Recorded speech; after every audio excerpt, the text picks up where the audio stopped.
creer por nosotros, han de creer en mí por la palabra de ellos. Es decir, ellos salían a predicar los 12, pero iban a dejar escrito también la palabra de Dios. Así que la oración de Jesús es para que el mensaje de ellos, ya sea oral o escrito, pueda alcanzarnos con el propósito de que creamos en Él. Y el objetivo de que creamos en Él, dice en el verso 21, para que todos sean uno. Miren la preocupación de Jesús. Para que todos sean unos. Como tú, oh Padre, en mí y yo en ti. Y pone el ejemplo de la unidad. Como tú, Padre, en mí y yo en ti. Que así ellos sean uno. Para que el mundo crea que tú me enviaste. Y esta es la mejor arma evangelística. No son las grandes campañas, los grandes artistas, los grandes teatros, los grandes escenarios, las grandes plataformas. Que sea uno para que el mundo crea. El mundo no va a creer cuando vea a gente que congrega en cierto lugar como perros y gatos, peleando, hablando mal los unos de los otros. Para que el mundo crea, es Jesús. Que tú me envías la gloria que me diste, yo les he dado. ¿Para qué? Para que sea uno otra vez. Así como nosotros somos uno. Otra vez, el ejemplo, el modelo de la unidad, el Padre y el Hijo. Así como nosotros somos uno. Yo en ellos, tú en mí, para que sean perfectos en unidad. Y acá está hablando de una unidad espiritual. No está hablando de que todos tienen el mismo polo, todos tienen la misma camisa, todos tienen el mismo eslogan, todos tienen el mismo gorrito. Eso se llama uniformidad, uniforme, y tiene que ver con lo externo. Lastimosamente, en nuestros tiempos, mucho énfasis, mucha importancia se da a lo externo. Y lo que Jesús está hablando de lo interno, lo espiritual, lo corazón. Lo externo es desechable, lo externo es optatorio. Pero esta unidad que habla Jesús, de así como nosotros somos uno, otra vez el ejemplo, así como nosotros, yo en ellos, tú en mí, para que sean perfectos. Aquí está la perfección de la unidad. Yo en ellos, tú en mí. Esa unión espiritual, para que el mundo conozca que tú me enviaste y que los has amado a ellos como también a mí me has amado. Bueno, este texto, de aquí pueden salir varios sermones, pero ¿cuál es la visión que tiene Jesús en su oración? Está repitiendo para que sean uno, para que sean uno. ¿Cuál es la visión que tiene Jesús al estar orando? ¿Qué es lo que tiene en su corazón? ¿Qué es lo que tiene en mente? Está hablando de su relación con el Padre, pero aplicada a nosotros para que sea uno. Es la visión de la unidad. Y este espacio blanco dice, para que todos sean uno. Esto es lo que pensaba Jesús en su última oración. Y les vuelvo a repetir, las últimas palabras generalmente son las más importantes. Y el Señor quiere que seamos uno. Por eso decía, hay que orar por nuestros hermanos. De repente están enfermos, de repente tienen dificultades, de repente han viajado. Y no tenemos que pensar mal de ellos, simplemente hay que orar por ellos. Hay que orar porque Dios los guarda y Dios los traiga. Visión de unidad es el tema para esta mañana. Ahora sí. ¿Cuál es el propósito de la unidad? Es reflejar la imagen de Dios. Volviendo a leer dos versículos del pasaje, dice, mas no ruego solamente por estos, sino también por los que han de creer en mí, por la palabra de ellos, para que todos sean uno, como tú, oh Padre, en mí y yo en ti. Como tú, oh Padre, en mí y yo en ti. esa unidad que existe en la Trinidad. Jesús dijo, yo y el Padre, uno somos. Yo y el Padre, uno somos. El Señor nos hizo a su imagen y semejanza. Lo que deterioró esa imagen fue el pecado. El pecado que dividió desde el primer matrimonio, desde la primera pareja. No fue la mujer que tú me diste, empezaron los pleitos. Los hijos, Caín y Abel. El pecado divide. Pero Jesús murió para que seamos uno. Y el modelo de la unidad no es ningún grupo humano, no es ninguna iglesia, ni siquiera una familia que debería ser. El modelo de la unidad que pone el Señor es la unidad que hay entre el Padre y el Hijo. Esa unidad, tú y yo somos uno, yo y el Padre somos uno. Y eso es lo que quiso transmitir el Señor en la creación cuando le dice a Adán y Eva, los dos serán una sola carne. La unidad. Recuerda, hermanos, cuando hay pleitos, discordias, de seguro que hay pecado. De seguro que hay pecado. Porque el pecado es lo que divide. Cuando Santiago habla de la sabiduría de lo alto, que es primeramente amable, pacífica, pura, benigna, luego habla de la sabiduría, la otra sabiduría que no viene de lo alto, sino que es animal, terrenal y diabólica, donde hay pleitos, contiendas, celos, iras, etc. Siempre que hay discordia, siempre que hay pleitos, de seguro hay pecado. Dios, el Padre es santo, el Hijo es santo, por eso esa perfecta unidad. Y Él dice, como tú, oh Padre, en mí y yo en ti, que también ellos sean uno. Es decir, está poniéndose Jesús en su relación con el Padre, está poniendo como modelo, como ejemplo, para que en nosotros también haya eso. Y lo que Jesús quiere es que reflejemos esa imagen con la cual nosotros hemos sido creados. No se distraigan con es una bendición que los niños estén en la casa del Señor. Nosotros los adultos sí podemos concentrarnos, podemos fijarnos, pero no es una bendición que los niños estén en la casa del Señor. No hay necesidad de sacarlo, no hay necesidad de sacarlo. Nosotros, más bien los adultos, debemos tratar de concentrarnos. Es reflejar la imagen de Dios. Es reflejar la imagen de Dios, el propósito de la unidad. Así como tú en mí y yo en ti. Entonces, es esencial, hermano, la unidad en la iglesia. Es esencial, es básico, es importante la unidad. Tenemos que reflejar esa misma imagen que Dios tiene. Ahora, la oración de Cristo es que la unidad sea parte importante de su cuerpo. El cuerpo de Cristo, la iglesia, así como cualquier cuerpo humano, tiene muchos miembros. Cada miembro tiene una función diferente. Así también la iglesia, siendo muchos miembros, muchas personas diferentes, de muchas familias diferentes, de muchos lugares diferentes, pero somos uno. Vayamos avanzando un poquito en el texto. El propósito de la unidad es reflejar la imagen de Dios. Ahora, ¿cuál es la gloria de la unidad?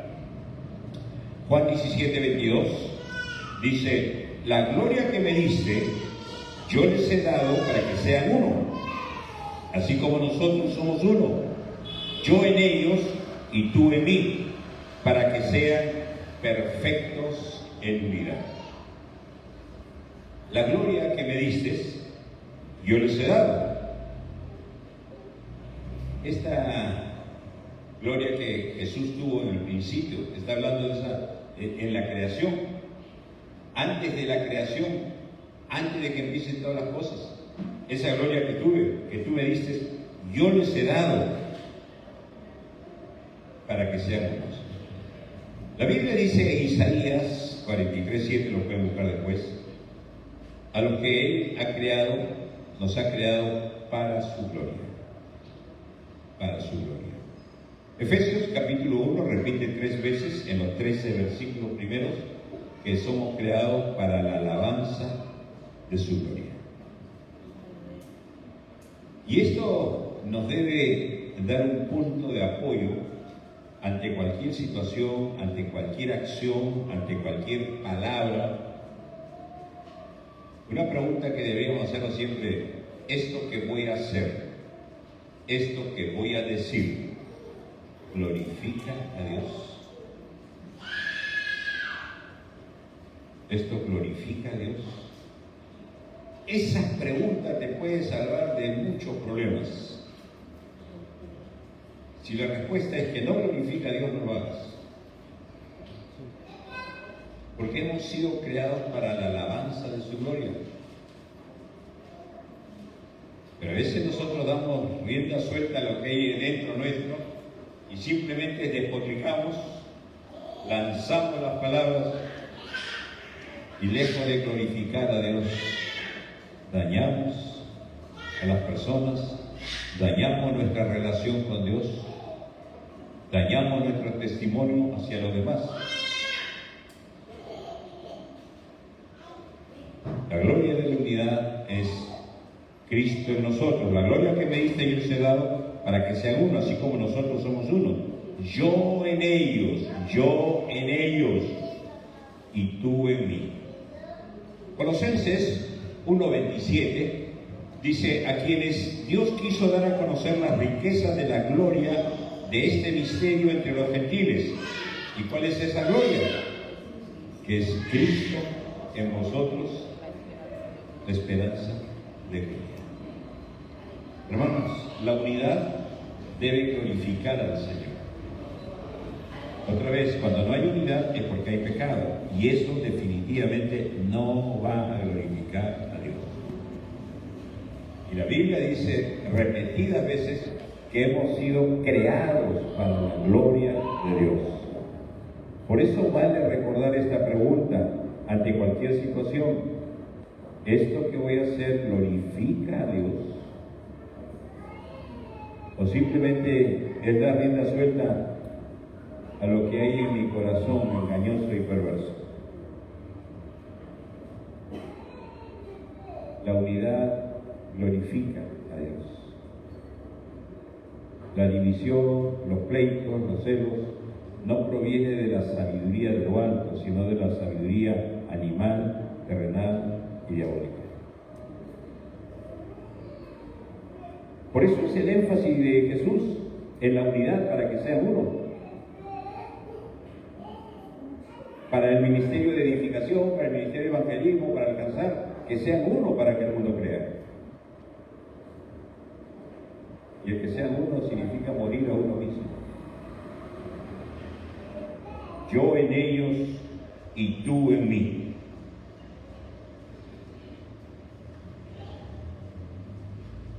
Así como tú me enviaste, dijo Jesús, yo los envío a ellos.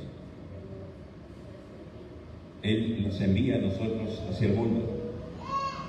Pero el mensaje que tenemos para que el mundo crea, dice Jesús, que sean uno. ¿Cuál es la base de la unidad? ¿Está? Recuerden, primero es la unidad de Dios.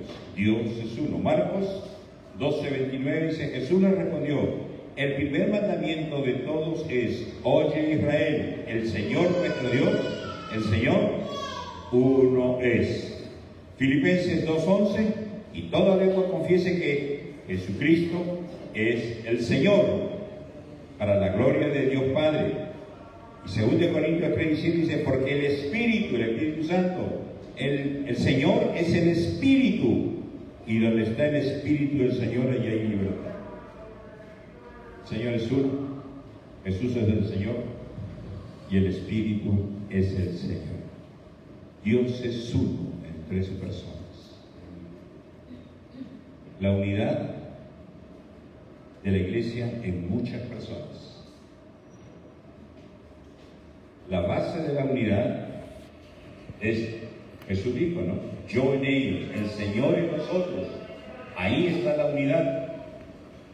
Por eso es que tenemos que entender, la unidad es espiritual. Y otra vez quiero dejar claro, no es uniformidad. No es que todos tienen que hacer lo mismo, no es que todos tienen que pensar igualito, no es que todos tienen que vestirse igualitos.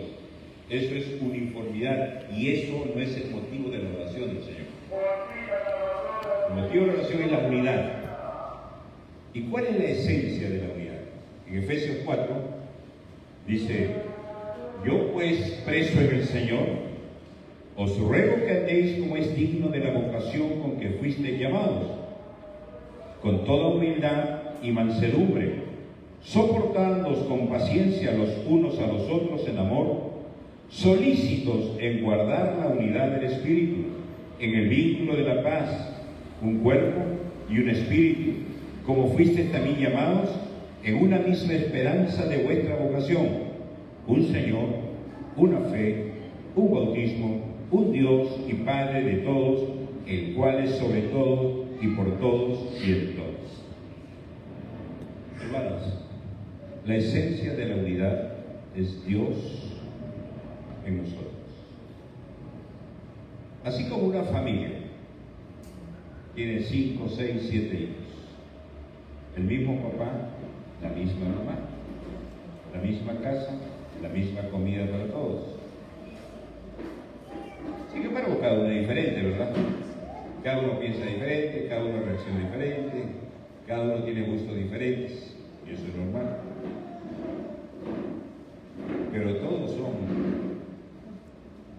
una familia. Normalmente, todos tienen un mismo apellido. ¿Cuál es la unidad de la iglesia? Cuando Pablo dice aquí en el verso 3, solícitos, dispuestos, no a buscar la unidad. No nos llama a buscar la unidad. Y a veces escucho, tenemos que buscar la unidad. No hay que buscar la unidad. La unidad está dada. Si usted es de Cristo, tiene el mismo espíritu que está en mí y que está en su hermano y en su hermana. Solícitos, dispuestos a cuidar la unidad del Espíritu. Si todos somos hijos de Dios, si todos hemos nacido de nuevo acá, tenemos el mismo Espíritu de Dios. Ahí está la unidad. Y que lo que nos llama el Señor es a cuidar, no buscar, cuidar esa unidad. ¿Y cómo cuidamos? Más adelante, el mismo capítulo 4 de Efesios, Pablo dice, no contristéis al Espíritu Santo. Y el contexto habla de enojos, ira, mentiras y muchas cosas pecaminosas. Recuerden, el pecado es lo que divide. Y nos llama a cuidar la unidad, a no entristecer al Espíritu que nos une. Cuando uno contrista al Espíritu Santo, cuando uno miente, cuando uno se enoja, cuando uno guarda rencor, cuando uno guarda resentimientos, está atentando contra la unidad. No está cuidando la unidad. Por eso que el Señor nos llama a arreglar todas las cuentas. Termine ese pasaje diciendo, perdonaos unos a otros como Dios les perdonó en Cristo. Nos llama al perdón, nos llama a la reconciliación, nos llama a arreglar las cuentas. Y es triste cuando las personas acarician su pecado, su dolor, me ha hecho esto, yo no puedo perdonarle, y repiten, acarician ese episodio y están guardando resentimiento contra otra persona. Alguien dijo que el resentimiento es como tomarse veneno y esperar que el otro muera. El único que se hace daño es uno mismo y de paso daña el cuerpo también. Somos llamados a cuidar la unidad. ¿Y cómo? Dice en el verso 2, con humildad, mansedumbre. Con humildad, prefiriendo morir a uno. Como Pablo dice a los filipenses, cada uno estimándose menor que los demás, no pensando en lo suyo propio. Humildad y mansedumbre. Mansedumbre tiene que ver con dominio propio, control sobre uno mismo, soportando con paciencia los unos a los otros, en amor.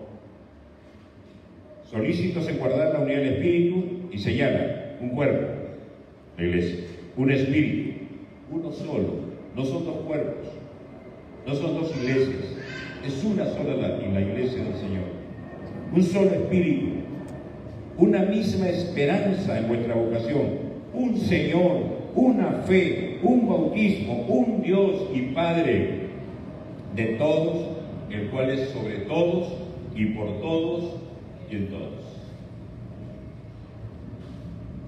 Miren todo lo que dice uno. No está en nosotros.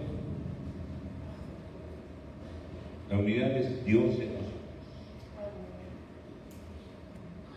Y esto es lo que debemos cuidar, hermanos. Cuidar la unidad. Esto que hago glorifica a Dios. Esto que hago cuida la unidad. ¿Pone sólida la unidad o debilita la unidad? Y recuerden, el que es campeón en dividir es Satanás. Jesús dijo acerca de Satanás, él divide. Su principio es divide y reinarás. Ponen pleitos unos con otros. Los que hacen algunas tiendas políticas, enemistas a un grupo de la sociedad con otros grupos de la sociedad. Los que saben contra los que no saben, los que tienen contra los que no tienen, los de un color con los de otro color. Están dividiendo constantemente.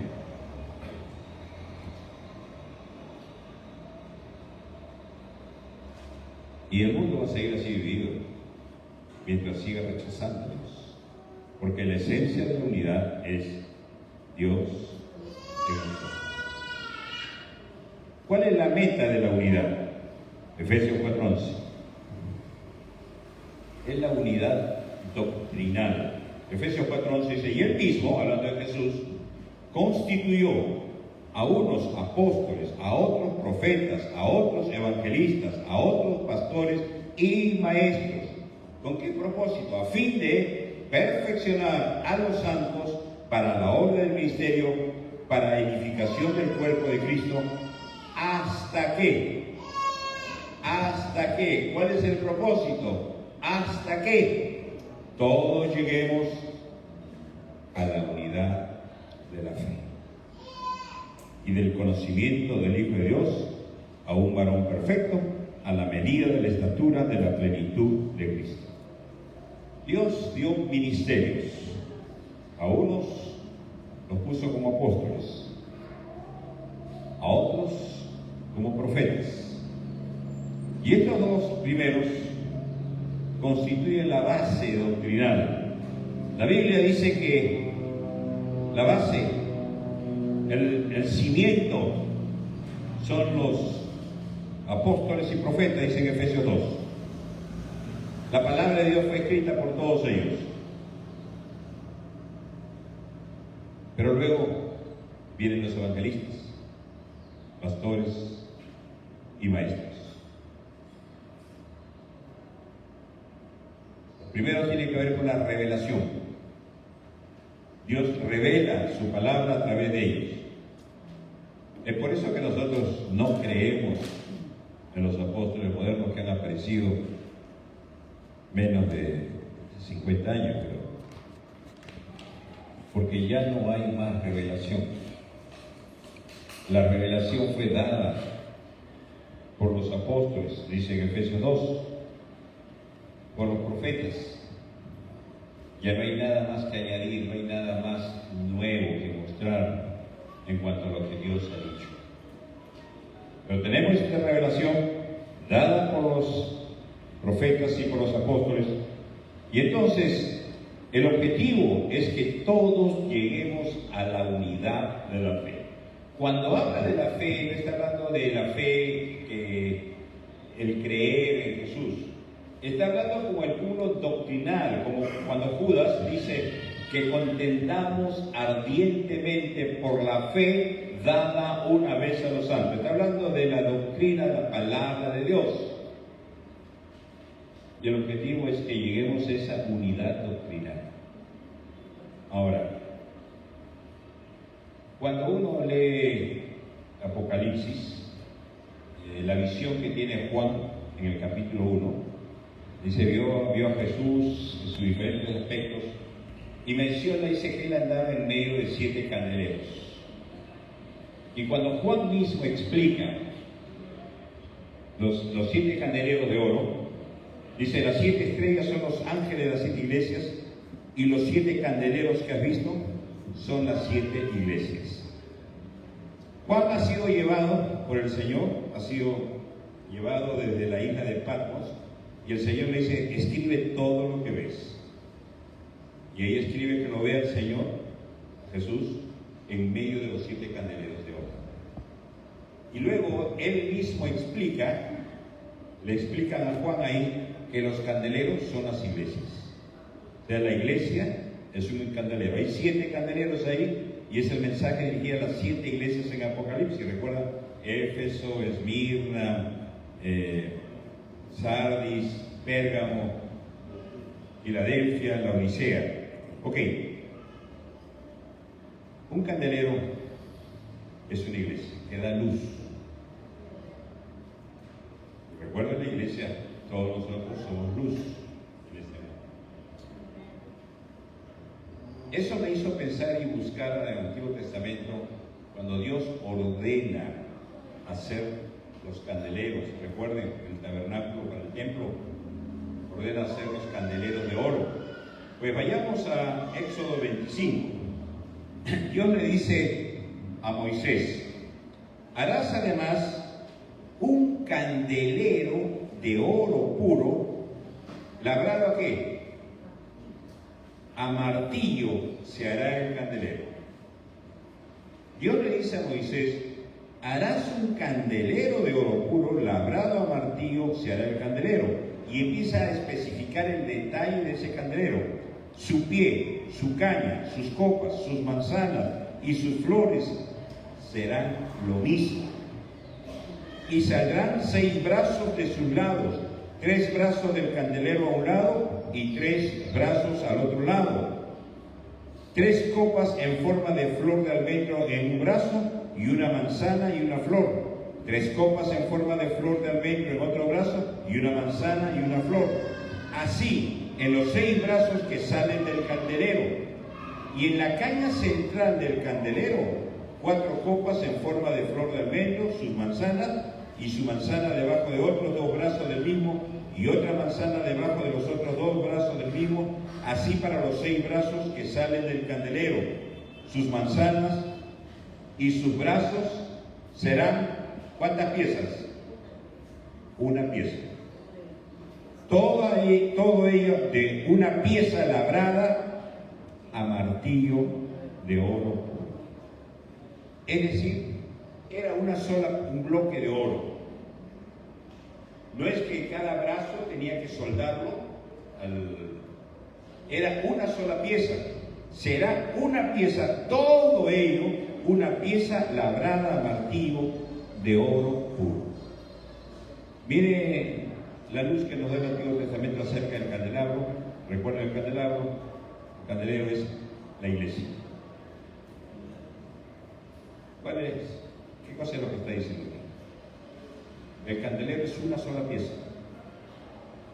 No son varias piezas que se juntan y se sueltan. De un mismo material. de oro puro.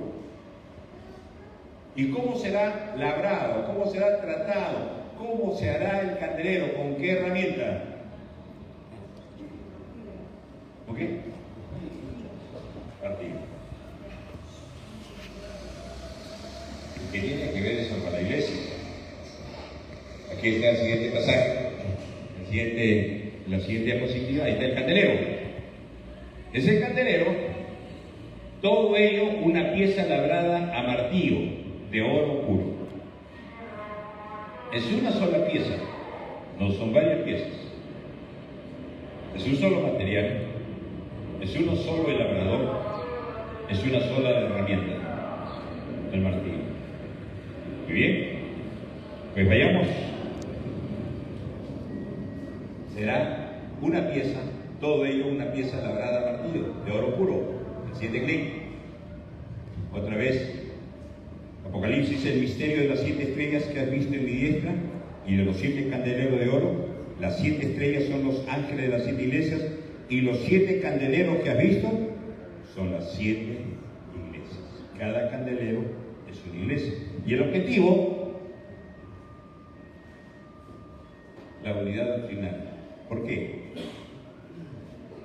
El martillo. ¿Qué es el martillo? El siguiente clip. Jeremías dice, no es mi palabra, como fuego dice Jehová, y como martillo que quebranta la piedra. La palabra es como martillo. El martillo es la herramienta para labrar, tallar ese candelero y que sea de una sola pieza, para mostrar la unidad del candelero. Es el martillo y la palabra es como martillo. La unidad doctrinal solamente se va a dar en la palabra de Dios. La palabra es lo que va a dar unidad doctrinal. Y es por eso que todos necesitamos no solamente leer, estudiar la palabra de Dios. Porque hay muchas corrientes, pensamientos de personas que dicen una cosa y otros dicen otra cosa y otros enseñan otras cosas. No estamos llamados a seguir el pensamiento de otros. Estamos llamados a seguir la palabra de Dios. La palabra es lo que va a forjar la unidad.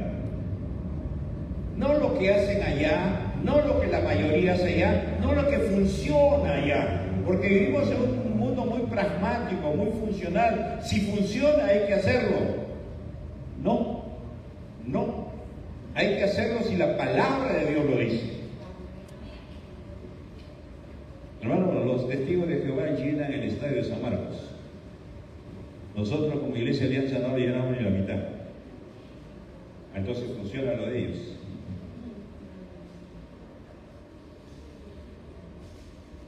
No es porque funciona, hermanos. Es la palabra de Dios. Hasta que todos lleguemos a la unidad de la fe y del conocimiento del Hijo.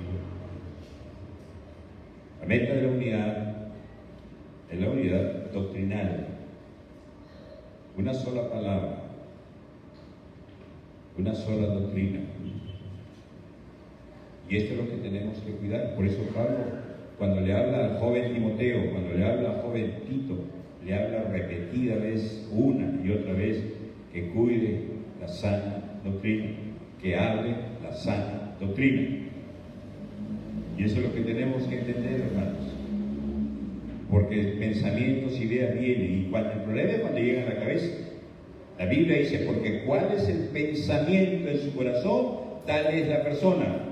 Y cuando empiezan a infectar nuestra mente, nuestro pensamiento, y no tenemos base sólida, y nos dejamos, por eso dice Pablo cuando habla de esto en Efesios, dice, para que ya no seamos niños fluctuantes, llevados por doquiera de todo viento de doctrina, por estratagema de hombres que para engañar emplean con astucia las artimañas del error.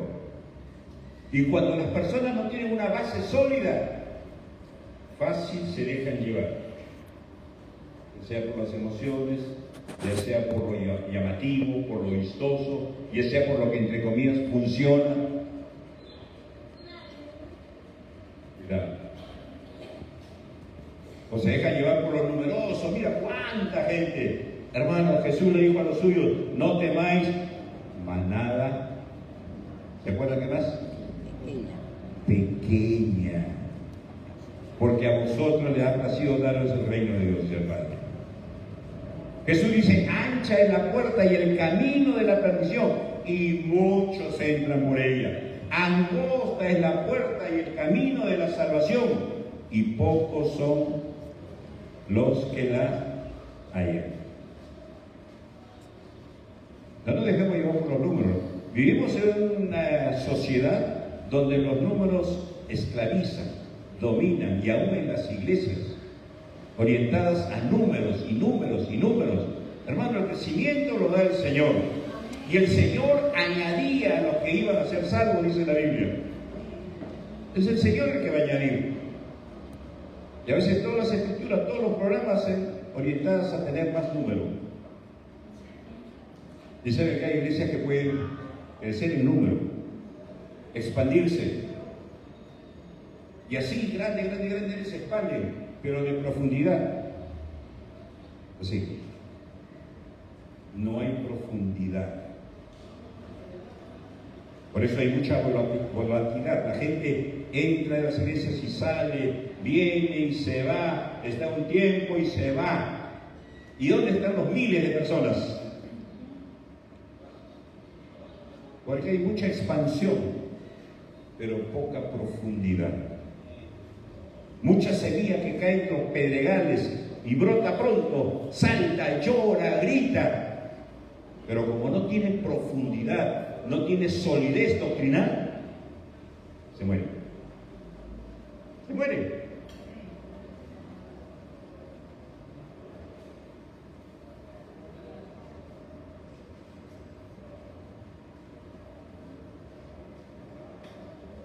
¿Cuál va a ser el resultado de la unidad? Efesios 4, 15 y 16. Clic, clic, clic. Se nos fueron, pero se durmieron. El resultado de la unidad, Efesios 4, 15 y 16. Sino que siguiendo la verdad del amor, crezcamos en todo aquel que es la cabeza. Esto es Cristo, de quien todo el cuerpo bien concertado y unido entre sí, por todas las coyunturas que se ayudan mutuamente, según la actividad propia de cada miembro, recibe su crecimiento para ir edificándose en amor. Sino que, siguiendo la verdad, dice Efesios 4:15, siguiendo la verdad, es lo que debemos seguir, la verdad. Jesús dijo en la oración sacerdotal de Juan 17, tu palabra es verdad, santifícalos en tu verdad. Siguiendo la verdad en amor, crezcamos. Pero lo que hay que crecer es hacia abajo, en profundidad. Las raíces. Tienen que echar raíces para evitar que los fuertes vientos arranquen los árboles, arranquen las plantas. Tenemos que crecer en profundidad, salir de la superficialidad, salir de la leche espiritual, salir de lo sencillito, salir de la leche y empezar a comer alimento sólido. Tenemos que crecer en profundidad. Tenemos que crecer en el conocimiento de la palabra. Tenemos, dice, para que estamos en unidad, seamos perfectos en unidad, hasta que todos lleguemos a la unidad de fe y del conocimiento del Hijo de Dios. La unidad de la fe y del conocimiento del Hijo de Dios. Cuando Jesús dijo, escudriñad las Escrituras, ¿recuerdan? Juan 5:39. Escudriñad. ¿Qué es escudriñar? Profundizar. Escudriñen las Escrituras. ¿Por qué? Porque ellas dan, ¿qué cosa? Testimonio de mí. En la profundidad vas a encontrar más testimonio de Cristo. Y la idea de profundizar no es tener un cartón, un diploma, nivel 1, nivel 2, nivel 3, 20 en todos mis cursos. Ese no es el objetivo. El objetivo es que conozcas a Jesús, que conozcas a Dios, escudriñar las Escrituras, porque ellas dan testimonio de mí. ¿Quieres encontrar testimonio de mí? ¿Quieres encontrarte conmigo? Escudriña las Escrituras. Y eso demanda tiempo, eso demanda responsabilidad, eso demanda hacer horarios, pero nunca tenemos tiempo para hacerlo. Jesús le dijo a los judíos que habían creído en Él. Si ustedes leen bien Juan 8:31, Jesús le dijo a los judíos que habían creído en Él. Ustedes quieren matarme porque mi palabra no haya cabida en vuestros corazones, no haya lugar. Su corazón, su agenda está tan ocupada que no hay un espacio para mi palabra, no hay un espacio para que leas y estudies mi palabra. Tu agenda está tan ocupada que no tienes espacio. Por eso Jesús dijo, aquellos que habían creído, pero creído de boca para afuera, a ellos le dice, vuestro padre es el diablo. Ojo, a los que habían creído. ¿Tú crees en Dios? Dice Santiago. Bien haces. Los demonios también creen y tiemblan. Y ustedes ni siquiera tiemblan, dice. A los que habían creído, no, ustedes, dice, quieren matarme porque mi palabra no haya cabido. Hermanos, el objetivo de la palabra es la unidad doctrinal y la edificación de la iglesia. Que conozcamos la palabra, que conozcamos al Hijo. Porque recuerden, ahí está la unidad en nuestra relación con el Hijo. Yo en ellos y ellos en mí. Por eso la frase en Efesios se repite constantemente y en las demás cartas, en Cristo, en Cristo, en Cristo. El 16 dice, de quien todo el cuerpo bien concertado y unido entre sí, por todas las coyunturas que se ayudan mutuamente, recibe la actividad propia de cada miembro, recibe su crecimiento para ir edificándose. El resultado de la unidad, cuando cada miembro desarrolla su don, cuando cada miembro dice, según la actividad propia de cada miembro. A ver, y él mismo constituyó unos apóstoles, profetas, evangelistas, pastores y maestros. ¿Con qué propósito puso a ellos? A fin de perfeccionar, edificar, capacitar a los santos. ¿Para qué los capacita? Para la obra del ministerio. Es decir, para que todos podamos estar en el ministerio, en el servicio del Señor. Para que todos.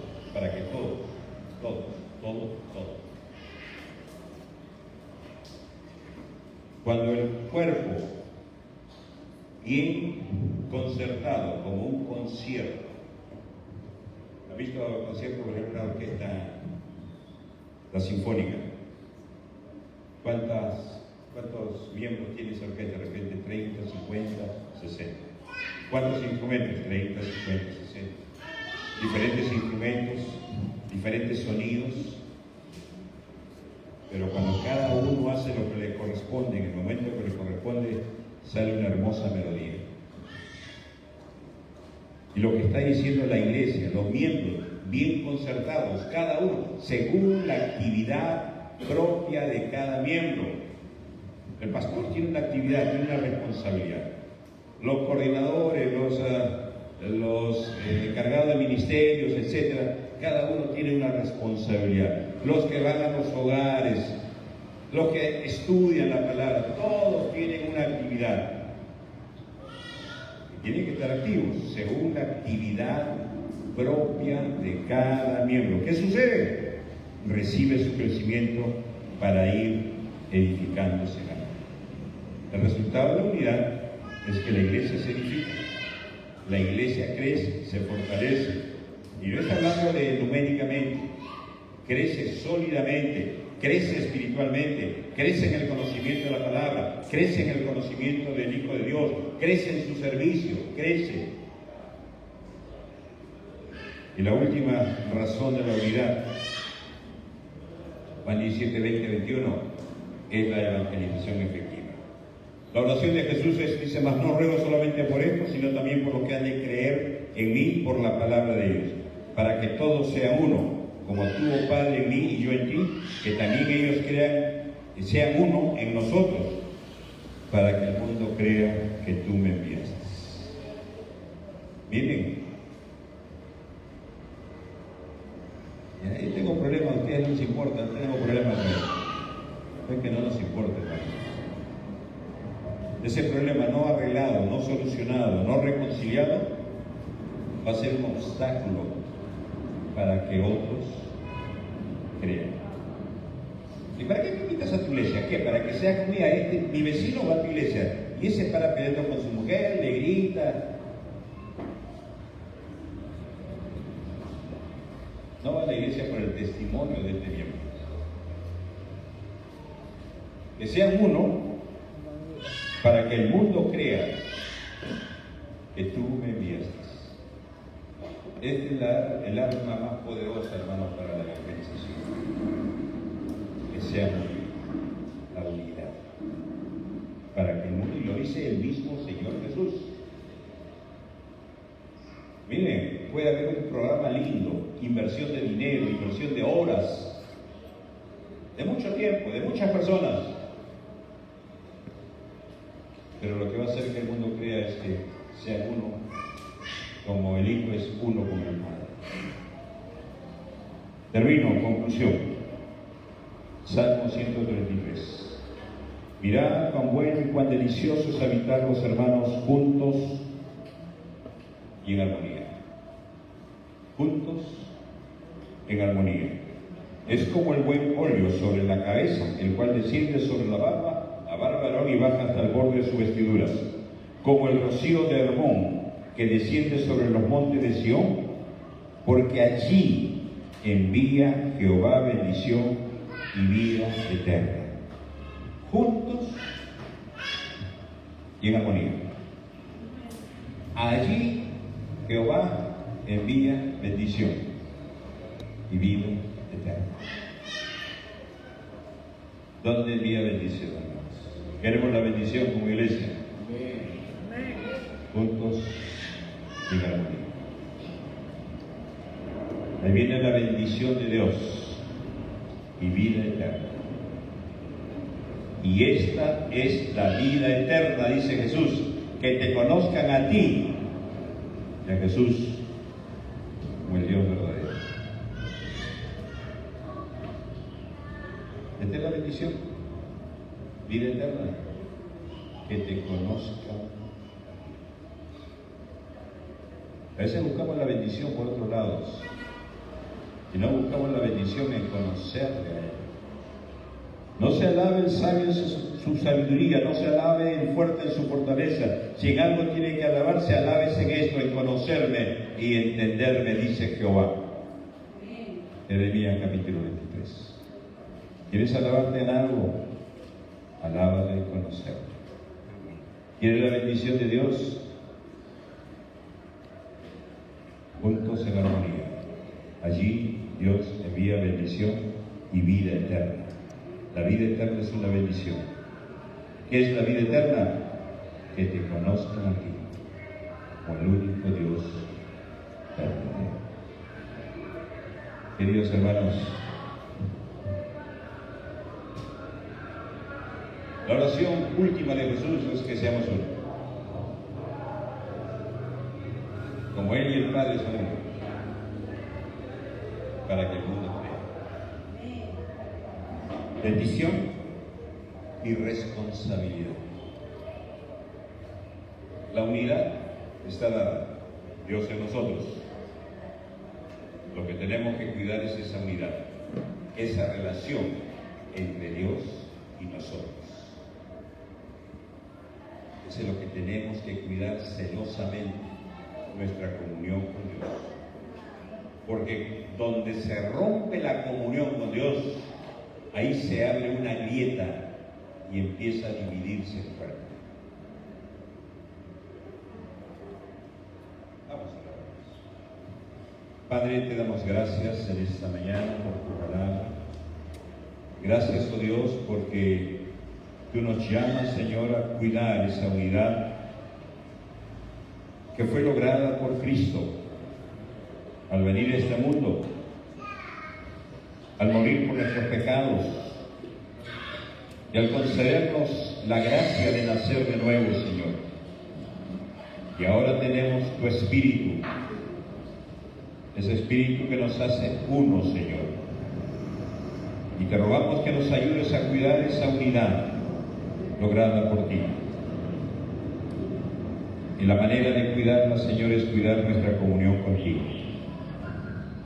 Bendito Dios, bendice a tu iglesia, Señor.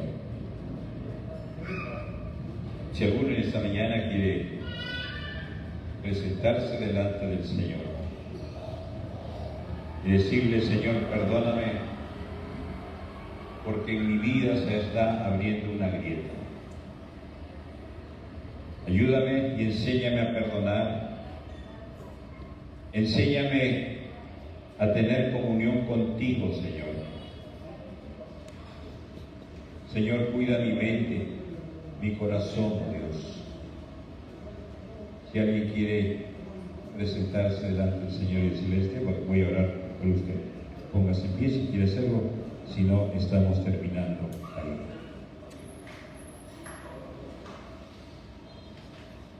Padre, gracias, oh Dios, por tu palabra. Gracias te damos, Señor, por tu bondad, tu misericordia. Y oramos, Señor, para que esta palabra penetre en nosotros y tu Espíritu nos haga recordar en cada momento, Señor. En el nombre de Jesús.